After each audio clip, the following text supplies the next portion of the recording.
Question में हमसे कहा जा रहा है कि राम ने सीता से 3 वर्षों के लिए 14% की साधारण वार्षिक ब्याज की दर से 6300 रुपए उधार लिए तथा उन्होंने उसमें कुछ धनराशि और मिलाकर 16% की साधारण वार्षिक ब्याज की दर पर 3 वर्षों के लिए लक्ष्मण को उधार के रूप में दे दिए, जिसके कारण समय समाप्ति के बाद राम को कुल 618 रुपए का लाभ प्राप्त होता है। तो हमसे पूछा जा रहा है कि ज्ञात कीजिए कि राम ने उस धनराशि में अपनी कितनी धनराशि मिलाई थी।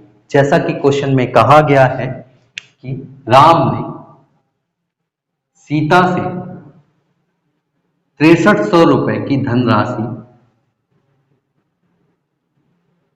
उधार के रूप में 14% की साधारण वार्षिक ब्याज की दर से ली और उन्होंने उस धनराशि में कुछ और धनराशि मिलाकर 16% की साधारण वार्षिक ब्याज की दर पर लक्ष्मण को 3 वर्षों के लिए उधार के रूप में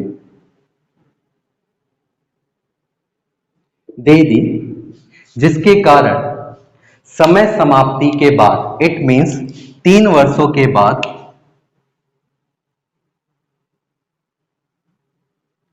राम को कुल 618 रुपए का लाभ प्राप्त होता है। और आपको भी पता होगा किसी भी तरीके के लोन में जो प्रॉफिट प्राप्त होता है वो और कुछ नहीं, वो इंटरेस्ट होती है। और यहाँ पर जो इंटरेस्ट मिल रही है वो साधारण इंटरेस्ट है।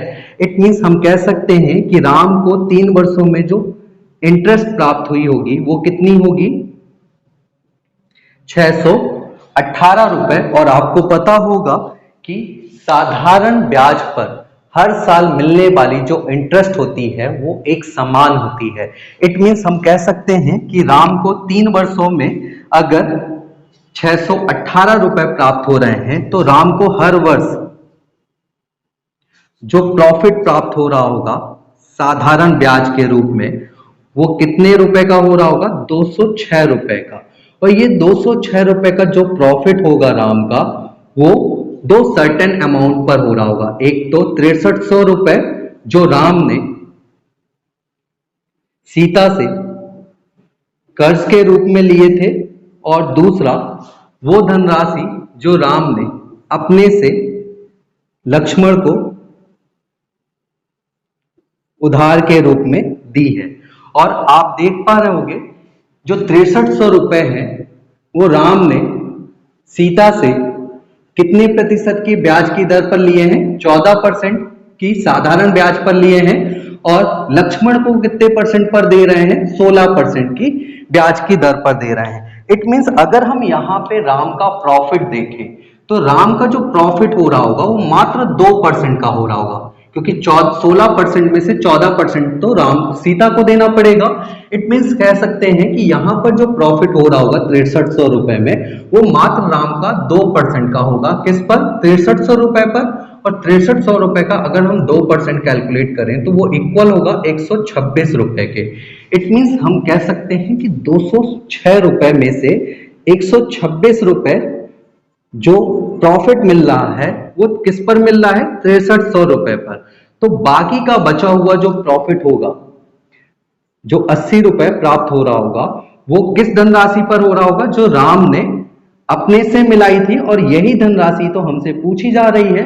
तो राम ने जो धनराशि मिलाई थी अगर हम उसमें प्रॉफिट देखें तो उस पर जो ब्याज मिल रही है वो कितनी मिल रही है, 16%। और इसकी जो ब्याज मिलेगी वो हमें सीता को नहीं देनी पड़ी होगी। इट मीन्स हम कह सकते हैं कि इस धनराशि का जो 16% है वो इक्वल है 80 रुपए के बराबर। तो अगर इस धनराशि का 16% 80% के बराबर है तो इस धनराशि का जो 1% होगा वो कितने के बराबर होगा, 5 रुपए के। और कोई भी धनराशि अपने आप का क्या होती है, 100% होती है, इट मींस अगर 1% 5 रुपए के बराबर है तो इस धनराशि का जो 100% होगा वो कितना होगा, 500 रुपए के बराबर। और हमसे इस धनराशि का मान पूछा गया था जो कि बराबर होगा 500 रुपए के। इट मींस हम कह सकते हैं कि राम ने जो 6300 रुपए के बाद अपने से धनराशि लक्ष्मण को कर्ज के रूप में दी है वो क्या है, 500 रुपए है। और हमसे इस क्वेश्चन में यही पूछा गया था